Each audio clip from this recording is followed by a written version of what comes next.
ये है भैया पुचका, जो अपनी भेड़ बकरियों के साथ यहाँ पे पड़ा हुआ है। वैसे आपने भाई मेरे गांव का तालाब तो देखा ही नहीं। ये देखिए, आहा, कितना सुंदर नजारा है ना।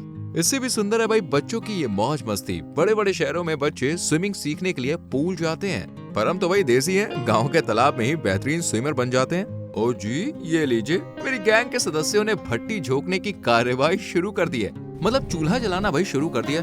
मुझे पता है कि आप लोग सोच रहे होंगे आज बिना कुछ काटा फाकी किए पहले ही चूल्हा सुलगा रहे। तो भैया देखो, बात ऐसी है कि जो डिश हम बनाने जा रहे हैं ना, उसके लिए सबसे पहले जरूरत होगी मीठी चाशनी की।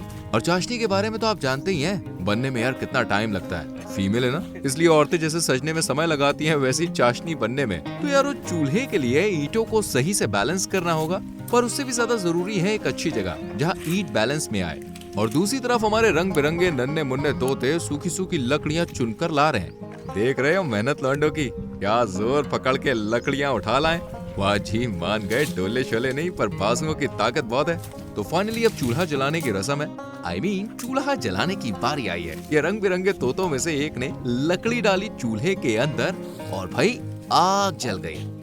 चलिए यहाँ देखते हैं, हमारे भाई साहब पतीले को मिट्टी में लपेट रहे हैं। अच्छा देखो भाई, देसी भाषा में ना पतीले को भगोना कहते हैं। शायद आपने भी सुना होगा और आपके यहाँ भी यही कहते होंगे, और नहीं सुना तो भाई मैंने आपको बता ही दिया।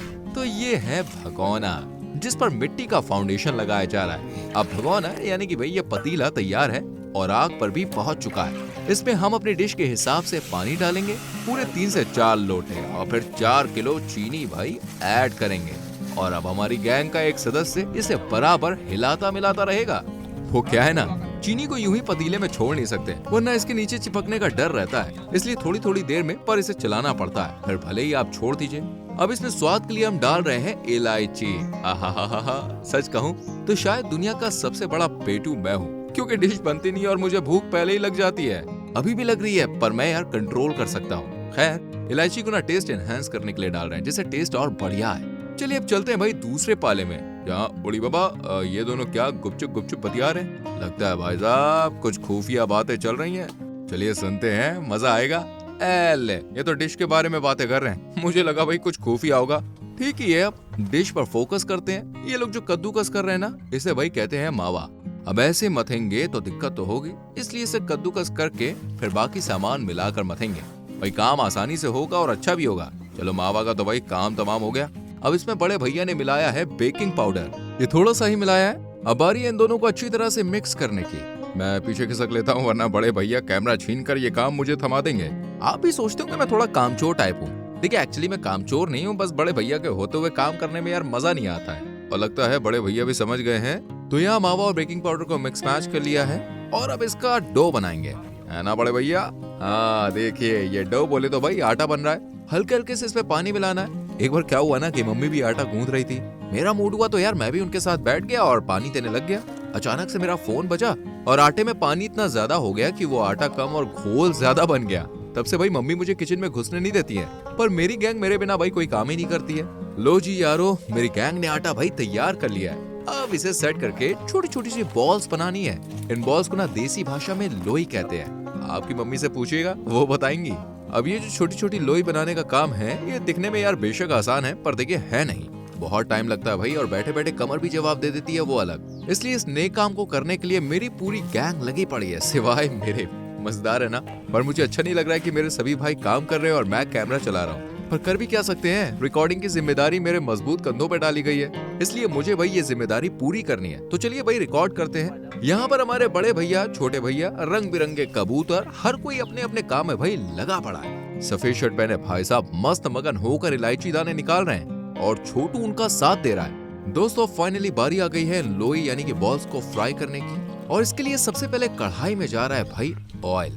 तेल कढ़ाई में पड़ चुका है और हलवैया ने भी अपनी पोजीशन ले ली है। दूसरी तरफ हमारे छोटे भैया बॉल्स को थाल में से निकालकर प्लेट में सजा रहे हैं। लगता है पूरा थाल एक साथ कढ़ाई तक जाने से मना कर रहा था। अरे ये क्या, कढ़ाई नीचे बॉल्स अंदर, और बड़े भैया कढ़ाई को स्टीयरिंग की तरह घुमा रहे हैं। अरे बड़े भाई गाड़ी चला रहे हो क्या? अगर मैं गलत नहीं हूँ तो रसगुल्ले तलने का ये नायाब तरीका भाई आपने पहली बार देखा होगा, है ना। चलिए अब इसके पीछे का सीक्रेट भी आपको बता देता हूँ। असल में हमारा चूल्हा जो है ना, वो बहुत ही क्रोध में है, मतलब बहुत तेज फ्लेम दे रहा है। अब अगर लकड़ी डालते हैं तो फ्लेम बहुत ठंडी पड़ जाएगी, और दोनों ही फ्लेम पर रसगुल्ले सेकना मुश्किल होगा। इसलिए बड़े भैया ने भाई एक तरकीब लगाई है। पहले तो ऑयल को गर्म किया, फिर उसमें बॉल्स को डाला और अब उसे ऐसे स्टीयरिंग की तरह घुमाकर रसगुल्लों को सही फ्लेम दे रहे हैं ताकि ना तो वो जले और ना ही कच्चे रहे। हालांकि गैस पर इस टेक्निक की जरूरत नहीं है, इसलिए किचन में कढ़ाई घुमाना शुरू मत कर दीजिएगा वरना मम्मी झाड़ू से सुताई करेंगे भाई। इससे पहले कि अब यहाँ पे ऑयल ठंडा हो जाए, भाई ने फिर से कढ़ाई को सूली पर मेरा मतलब है कि आग पर चढ़ा दिया है और धीमी धीमी आग पर हमारे रसगुल्ले अपना असली रंग दिखा रहे हैं। देखो भाई, कभी कभी आप भी सोचते होंगे मैं क्या बड़बड़ाता हूँ, पर सच कहूँ भाई, आपसे पंचायत करने का जो मजा है ना वो यार अलग ही है।